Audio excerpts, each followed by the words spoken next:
Nagkukontent sa Rochelle pero mga kolorom. Yung wala sa listahan po mga kalingap, mga kolorom. Ba't yung malason yan?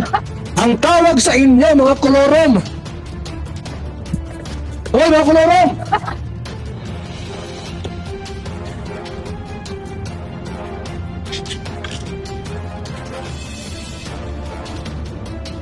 So yun na guys, muli nagbabalik po ang inyong lingkod. Ayan.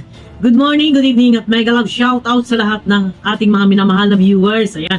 Isang mainit na araw po sa ating lahat. Ayun na guys, no? Nakikita nyo naman ang ating thumbnail. Usaping pulurom. Ayan, no? At hindi naman lingid sa inyong kaalaman doon sa live ni Kuya Bal.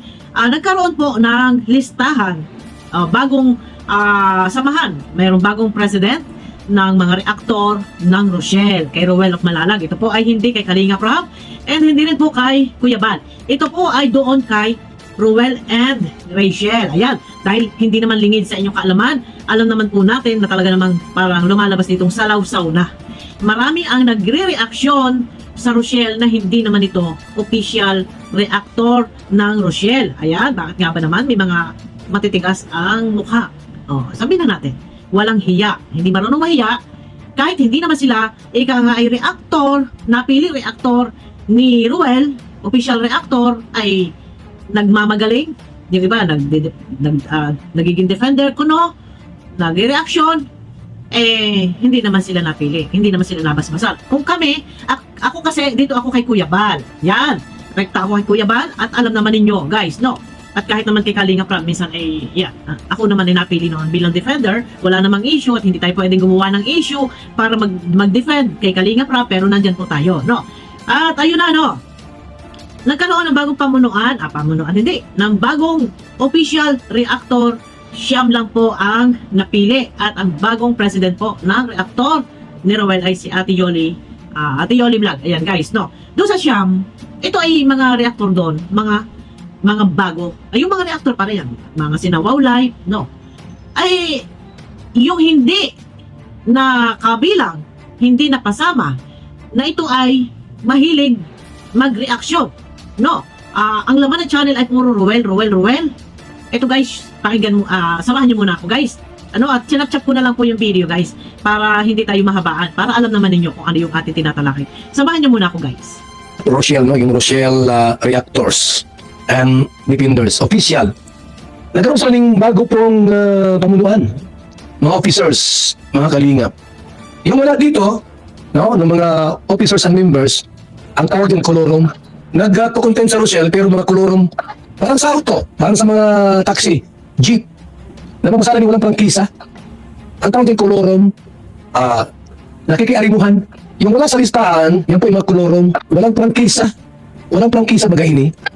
Yung wala sa listahan po mga kalingap, mga kolorom. Saan hindi si si Bobby TV 143? Wala hindi. Dapat yung malasong yan. Ang ining mga nagkukontent na hindi official reactors and defenders ng Rochelle. Ganun na dapat mga kaibigan. Mag-content kayo, hindi pa kayo official. Ang tawag sa inyo mga kolorom. Okay mga kolorom. Napasakay kayong maray. Magwalis na kayo. Ayun na guys, no? Medyo mabilis. Binilisan natin yung speed. Nang sa ganun ay mabilis. Matapos yung video clip ni Kuya Bal, ang kabuuan video na sa kanyang live po. Ayun na, no? Yung iba hindi ko na sinama, yung ibang mga pinangalanan. Pero, kung sino lang yung nasa nahagit yan, si Boss Bobby TV, alam naman natin na si Boss Bobby TV ay talagang yan ay kilala sa Kalingap. Ay bakit nga po hindi napasama si Boss Bobby TV sa official reactor ni Rachel, ni Ruel? Yun po ang tanong. Gayong alam naman natin na ang laman ng kanya channel ay ito ay puro Rochelle. Ang tanong, bakit hindi napasama? Ay sulit po yan dito sa Maglangga. Ayun ang tanong kay Boss Bobby TV 143. Bakit hindi ka napasama bilang reactor? Gayong ang laman ng channel mo ay puro Rochelle. No, ay mas lamang pa nga ang puro Rochelle kaysa kay Kalinga Prab, kay Kuya Bal sa iyong ginagawang pag-reaction. Ang kasagutan po dyan kung bakit hindi nakasama, iyan po ay na kay Boss Bobby TV 143. Hindi natin pwedeng pangunahan kung ano man ang naging dahilan kung bakit hindi nakasama. Na kay Bobby TV po ang kasagutan dyan, no? Hindi tayo pwedeng maggawa-gawa ng kwento kung bakit hindi nakasama. Ang tabayanan po natin kung ano ang magiging sagot dyan ni Boss Bobby TV 143 kung bakit hindi siya nakasama. Gayong siya ay puro Rochelle yung kanyang content. So ito na guys, no, bakit nga pala? Ito si Ingrata de Ortiz, nag-reaction sa Rochelle. Ito si Marilyn Chang, nag-reaction sa Rochelle. Si Jubilito kasama ba? Hindi ko na na-play. Ayan, bakit hindi po nakasama yung ibang mga nag-reaction sa Rochelle?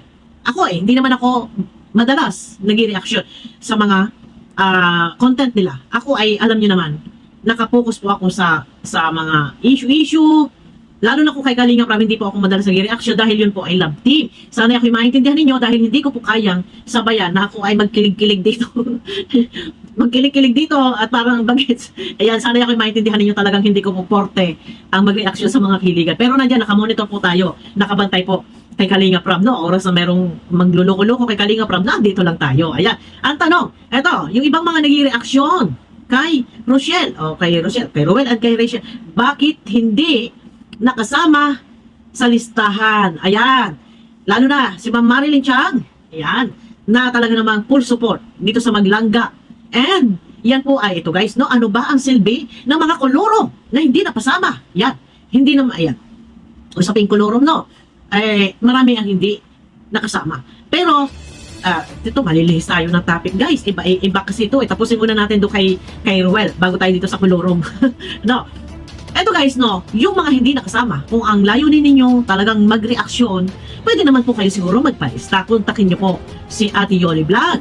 At syempre, mag-reaction kayo sa Rochelle, kay Ruel, sa charity ni Ruel, ay pag kumita na may bigay kahit konti, pa isa-isang libo, kung 10 kayo, may 10,000, ay malaking bagay. At maliit naman po yan. Kung magbibigay kayo, pakakawalan nyo 1,000 sa inyong kita, higit pa sa libo-libo ang matitira sa inyo. Ano? Hindi naman malaking kawalan yan. Yan. Sa mga gusto ka talagang ang kanilang ang layunin ay makapagpalaganap, maipalaganap nila ang layunin ng Maglangga, si Rachel at si Ruel, ay mas maganda magpa-member. Kumunta kay Ate Yoli at mag-reaction ng tama, ng patas, dahil doon kay Ruel ay hindi po pwede doon ang issue na ang reactor ay nakikipagbangayan. Medyo strict sila doon, no? So ito na guys, no? Case topic tayo. Usaping kulurong. Hoy, mga kulurong. Sabi ko naman, hoy, mga kulurong. Ayan. Usaping mga kulurong. Ayan. Yung mga hindi nakasama doon sa official reactor ni Ruel, ni Rachel, ay matatawag kayong kulurong. Parang ika nga ay naihalimbawa ni Kuya Bal sa kotse, sa isang sasakyan na walang prangkisa. Sa tricycle, biyahe ng biyahe, walang prangkisa. Ano ba tawag to? Tama nga, oo nga. Wala kayong permit, ang tawag ito. Ayun na, alam nyo na yun. Ay bakit nga ba hindi sila napasama? Ito ay, masasabi ba natin talagang sila'y kulurong? O maaaring hindi pa lang talaga sila na-recognize ng bagong president, hindi pa nakakausap. Dahil yung mga nasa listahan, hindi ko na guys kinuha yung listahan ng siyam na pasok dito kay Ruel Reactor. Itong mga nakapasok sa Ruel, sa Rochelle Reactor, ito po ay yung mga kasamahan ni Ate Yoli doon sa group chat na nila. Before pa, may group chat silang mga reactor. Ayan po ay yung mga datihan pang mga group chat. Kung hindi man po nakasama yung iba, sige, sabihin natin sila ay mga kulurong, nag-reaction nang wala namang basbas. Ay sila ba'y kulurong talaga? For example, si Ma'am Marilyn Chang, si Ingrata, si Bobby TV, maaaring hindi pa naisama. Siguro naman hindi pa sarado ang listahan. Ayan. Kaya yung iba, kay Ma'am Marilyn Chang, kay Ingrata, kay Bobby, yung iba pa, nandun pa si Boss Jubilito, kasi nag-reaction ito kay Ruel, ay magpalista kayo kay Ate Yoli. Ayan, Ate Yoli, ako ba ay pwede diyan mapasama sa listahan? Ay baka ako hindi po pwede. Ay okay lang yan. Dito lang ako. Ayan, pero nandyan tayo, nakamonitor tayo. Pag may bumangga, kila Ruel, ay nandyan, magde-depend tayo. Ay ika nga, ako naman, ay pangkalahatan. Dahil nandiyan naman ako kay Kuya Bal at rekta ako kay Kuya Bal, nandiyan din ako kay Kalinga Prab, pwede rin ako mag-reaction kay Ruel pag merong babalahura, yan nandiyan tayo, no? Ika nga pagka mga love team na, mga good vibes, hindi nyo po ako maasahan diyan. Dahil hindi po ako masyadong kinikilig at ako po, kasi ako po ay matanda na. Ayan, kay Ingrata de Ortiz. Ay, ano ba ga ini? Ingrata ay, sus, Ginoo. Bakit ikaw magay kulurong? At ikaw ay wala sa listahan. Saan ka? Saan ka, Ingrata? Ayan, kay Ma'am Marilyn Chang. Ayan, ay kontak ka na kay Ate Yoli. Oh, wag na mga magtampururot. At ika nga ay habaan pa ng pasensya. No, yan. Medyo tampo-tampo si Tita Chak, Tita Marichak, kay Ate Edna. Pero hayaan na lang, no. Yan. Ika nga ay pagka naglaot pa ay mapapalaot, malulunod. Yun lang. Ayan. Ano ba ang silbi pala? Ito guys, no. Yung mga kulurong na ito ay wala sa listahan, hindi nakapasok doon sa listahan ni Roel, ni Rachel. Kulurong ba talaga sila? Pag sinabing kulurong, walang prangkisa. Ayan. Pero, anong silbi ng mga ito? ano ang silbi? For example, si Ingrata, si Marilyn Chak, sila, Boss Bobby TV. Kahit sila ay wala sa listahan, ito lang ang aking masasabi. Ako ay saludo pa rin sa kanila na kahit sinasabi ng iba na sila ay hindi naman sulit kalingap, sinasabi ng iba na sila ay nanggagamit sa kalingap, sa kabila ng lahat ng iyan na sinasabi nila kung si Ingrata man ay hindi solid kalingap, si Ma'am Marilyn Chang ay hindi man solid kalingap. Pero sila po ay ito ha, baka lang sabihin yung pinupuri ko, wala akong pakialam sa kanila. Pero ito naman ang sabi ko, sila po ay kahit papaano sa abot ng kanilang makakaya, malaki ang kanilang naiaambag sa programa ng Kalingap. Rekta po sila kay Kuya Bal and si Marilyn Chang, yung baka balito. Si Tita Chang, yan, ay buwan-buwan, walang palya sa pagbibigay ng donation nating may tuturing, may tatawag para sa programa po ng Kalingap. Ano po? Buwan-buwan, wala po yung palya. 3,000 na 3,000. Buwan-buwan, nasa halip sana, yan po ay bilhin na lang ni Tita Chang ng gamot sa Rayuma. Pero walang Rayuma po si Tita Chang. Kalakasan po yan, parang tingin ko dyan parang mas malakas pa sa akin yan para bang ano lang yan, mga 40 years old. Oo guys, tingin ko dyan, para masyadong ano siya, parang hyper. Ako kasi guys, mahina ako, hindi na ako pwedeng bumuhat ng isang timbang tubig kasi sumasakit yung ganito ko, yung balakang. Minsan kasi ano nung umuwi kami ng province noon, naggagamas ako noong 2022, nagpapala ako ng damo, parang may tumulog sa akin, sa akin likod, sa balakang ko. Ay, hindi ako maka-straight ng ganun. Medyo mahina, pero ayun na guys, malilihis tayo. Ito mga to kahit hindi kasama sa listahan, pero ano sila, active sa pagtulong kaya sa programa ko ng Kalingap. Yan, ito si Ingrata, alam ko ito, rumirekta ito kay Kuya Bal. Malakas ang ano nito alam ko ang style nito. Shout out kay Ingrata de Ortiz. Ano po ang style ito? Ito ay kwan. Rekta ito kay Kuya Bal. Ika nga wala man sa listahan, pero nakakatulong sa programa ng Kalingap. Si Boss Bobby TV, ay hindi ko naispatan at hindi man ako nag-scroll diyan sa landing pad or ano. Yun naman, kahit pa paano sa landing pad, ito naman po ay mga donation ba. Malaking bagay na kahit sabihin ng iba, kuluro magagamit, pero rekta sila kay Kuya Bal. Siguro mas maganda pagdating sa mga ganyan, yung sinasabi ng iba na ay kuluro yan, magagamit yan. Ay ano ba? Kay Tita Marichak, kay Tita Ingrata. Tita Ingrata. Kay Ingrata de Ortiz, manggagamit ka nga ba? Ano ang totoo? Ayan, pero ayun naman, rekta naman sila kay Kuya Bal. Nagbibigay naman sila ng donation monthly para sa programa po ng Kalingap. Ika nga ay listahan. Yun lang ang basihan para maging official reactor. Bakit nga ba kayo ay wala? O yan, Ingrata de Ortiz, Boss Bobby TV, kay Tita Marilyn Chang, bakit nga ba kayo wala sa listahan? Ito yung basihan para maging official Kalingap reactor. O diba? Pero masasabi talagang kulurong dahil wala sila sa listahan. Pero hindi lang naman sila, marami pang iba dyan. Yan, marami pang iba dyan na nag-reaction sa Kalingap na ika nga ay wala. Hindi makilala pero hindi naman talaga ganun parang wala na sa Kalingap. Pero nandiyan napasok sa Kalingap. Pero wala akong pakialam sa kanila. Sa iba pa, wala tayong papangalanan. Basta dito lang tayo kay Boss Bobby TV. O ano nangyari, Boss Bobby TV? Yan, siguro naman, tingin ko naman kay Boss Bobby TV. Yan na may sulid, Kalingap.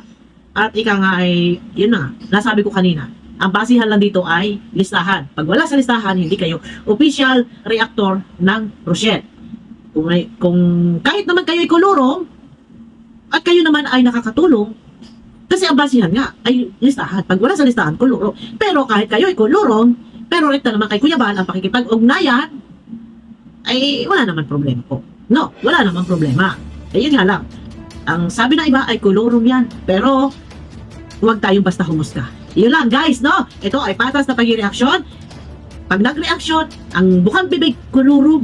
Kulurog, boy, mga kulurog. Oh. Pero, huwag natin silang husgahan. Dahil, wala tayong alam. No, wala tayong alam. Dahil kahit sila ay wala sa listahan, kung sila naman po ay rekta na nakikipag-ugnayan mismo sa founder ng Kalingap at tumutulong sa programa, ay malaking bagay pa rin. No, listahan lang po ang pinagkaiba. Merong mga nakalista kung sino ang mga official reactor. Pero sana, no, para hindi matawag na kulurong, ay magpalista. Yun lang po.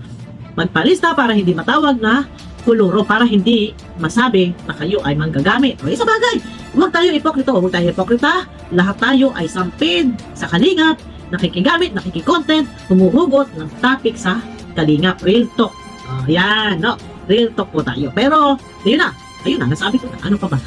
Ano pa ba? Naubusan ako ng sabihin ko.